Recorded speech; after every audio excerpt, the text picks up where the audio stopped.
Hello, my name is Patricia Brooks, and in 2018, I moved from the United States to France. I took a big chance, and today I'm going to talk to you all about how I was able to step into that risk and continue to do so over the years that I've been living in France. Thank you so much for joining me today. As I've said, I'm Patricia Brooks, and I help people who are ready to start the next chapters of their lives living and thriving in a foreign country. I help them to build the resilience and the courage and the confidence so that they can make their move abroad. And once they get there, they can feel confident that they will be able to manage what comes their way. And on my channel, I talk about my life in France, about moving abroad, and how to live life on your terms. And today I'm talking all about risks. And as a bonus, you're going to get to see a little bit of what I see on a daily basis. I'm going to show you my town in Christmas lights and perhaps some other towns as well. So enjoy the view. All right, so how have I been able to take a chance on myself at 51 to leave my job, to leave my country, and start all over in France, where I knew nobody, where my French language skills were okay, but they weren't that good, and to live off of savings, live off of my emergency fund. Well, I will tell you, the first thing that had helped me to take this chance was that I learned to start listening to my intuition. That was not what I did. Intuition to me didn't count. It was all about logic and reason and what made sense. And for example, my first job out of university was a job I knew I didn't want to take. My gut told me run the other way, but I took it because it was a job. I'd be able to pay my student loans when they started to come due. And it was a good salary. So I took it, despite the fact that my intuition said don't do it. 9 months later, after waking up in hives for 8 of those 9 months because of stress, I was fired, right? My intuition told me it's not the right thing to do, but I disregarded it because it was more logical to take that job. And over the years, I didn't learn from that, right? Yeah, that was clear. I knew it, but I discounted it. And over the years, I'd have other situations that would happen. Oh no, this doesn't feel right. But logically, if you do this, then this will happen and this will happen. And it never worked out that way. But I continued to disregard my intuition because it wasn't based in logic. And so what really has allowed me to listen was the fact that oftentimes when I didn't, things didn't go the way I had planned. In addition, I recognized that I was getting older. I just lost my parents, and I thought, well, you know what? I don't want to have regrets. There's some things that I really want to do. And I feel like they are things I should do. And so I started to take small steps in that direction, and things started to fall into place. So that's number one. Number two, I started trusting myself. That sounds funny, but I started trusting myself and my abilities. When I first moved to France, the first hiccup that I encountered was the apartment, which I'd signed a year-long lease for, smelled bad. It smelled like sewer gas. And I woke up with headaches the first couple of days I was there. And I thought, oh no, I have gotten into this situation. How am I going to get out? But I did not get stuck in inaction or fear or worry. I took steps to look for another apartment. I found a way to break my lease legally. And I did that. And I did that in record time. I think I was out of that first apartment in a week's time. And trusting myself allowed me to take those steps to do what I needed to do.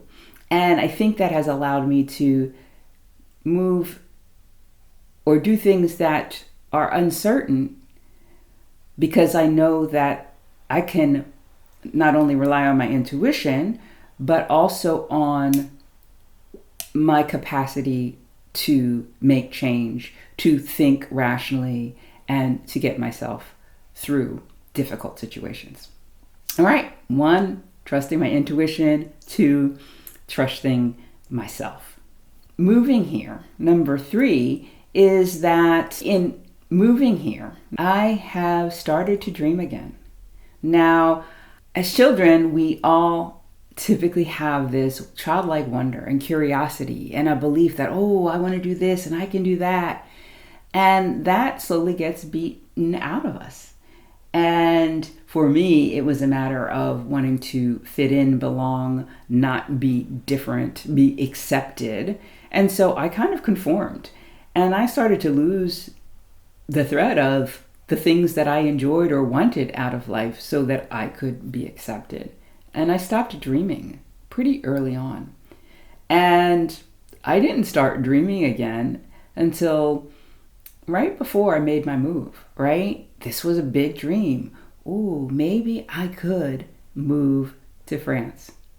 And so the beautiful part about it was once I made my move here to France and I settled in here in Céret in my second year, I started walking through the foothills of the Pyrenees, and it just felt magical. And I was able to tap back into that childlike wonder that I'd lost. And in fact, the book that I'm currently working on, for the longest time, I thought the title would be My Second Childhood, because that's how good being here felt to me. And it really opened up a part of me that made me think about other possibilities that I could pursue that I would not have otherwise. So learning to dream again. And I think when you start to take chances again, even when things are uncertain, it unlocks that part in you so that then you can dream some more and take chances some more and experience really what it is you came here to experience. The fourth thing that has allowed me to step into uncertain situations, take chances on myself, is the fact that I recognize now that I have the capability of reinventing myself. I have the capacity to change who I see myself as. Because before I moved to France, I was not a risk taker. And I don't know necessarily that I would classify myself as a risk taker now, but I do take chances that I would never have taken when I was 20 or 30 or 40 years old. I was just a go by the book kind of person. But I talk to a lot of people who want to make a move abroad. And, you know, they're in their 50s or 60s.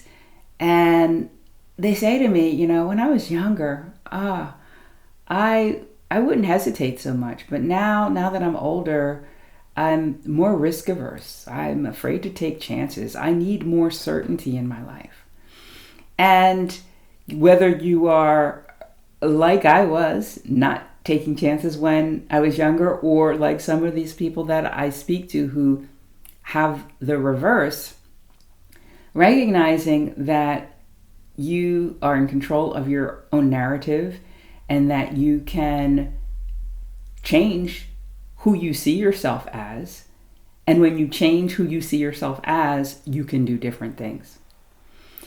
You know, I read the book Atomic Habits by James Clear, and the example in his book that speaks to me so strongly is when he talks about people who are trying to stop smoking.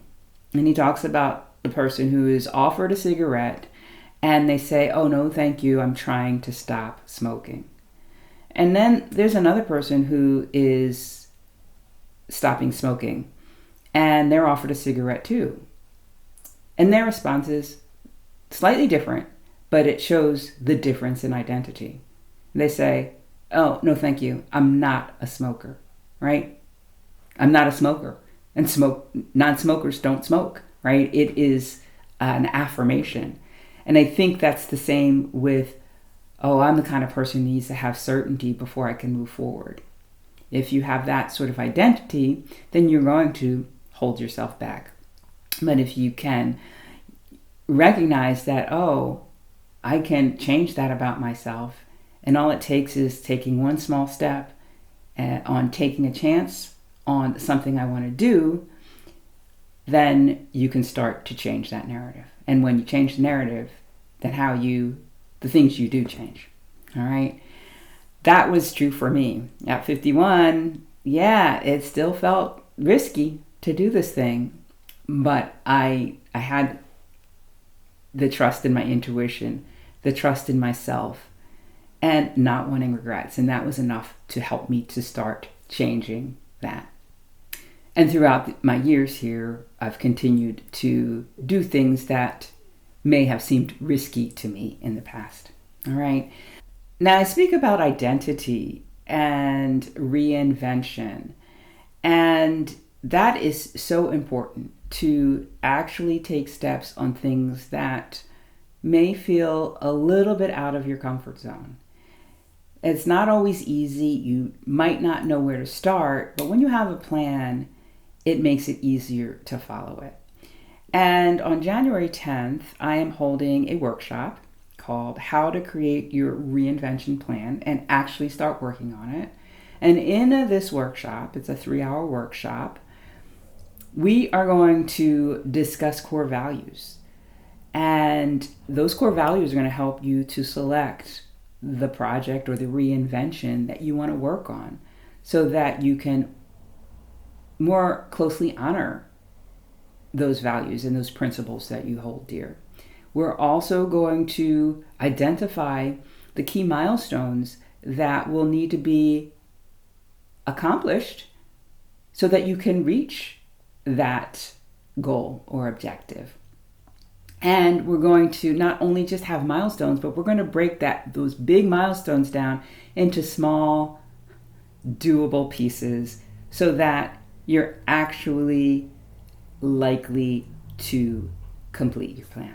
All right, we're going to do all of this. It's going to be 9 women who are looking to continue to develop and grow. I am going to be facilitating it, and I've held this workshop one other time and it was amazing. So if you're interested in that, you can learn more at thecouragecatalyst.com/roundtable, and you can sign up there. There are currently 7 spaces that remain. So check it out. If this is of interest to you, sign up now because they will fill up fast. All right. So the final thing that has helped me to take chances that I might not have done in the past is my experiences and the results that have followed.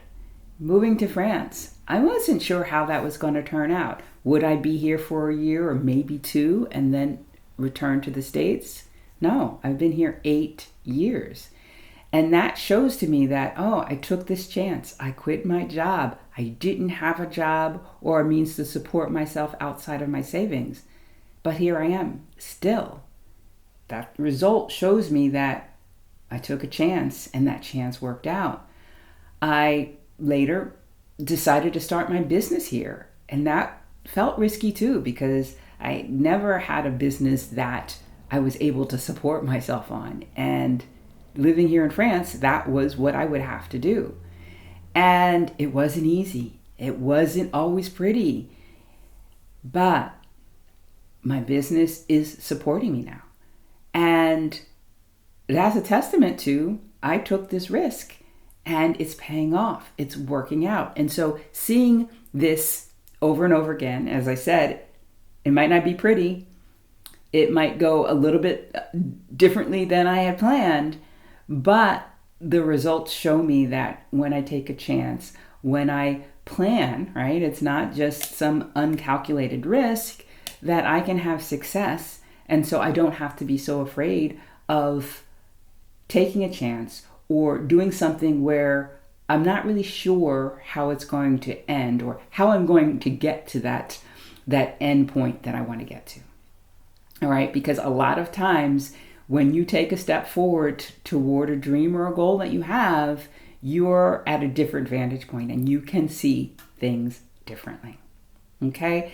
And when you do, you get more information, you get new ideas, new people come into your lives, and it snowballs, right? So my experiences and the results of those experiences have helped me to see that taking chances and doing things even when things are uncertain aren't necessarily bad things to do. All right?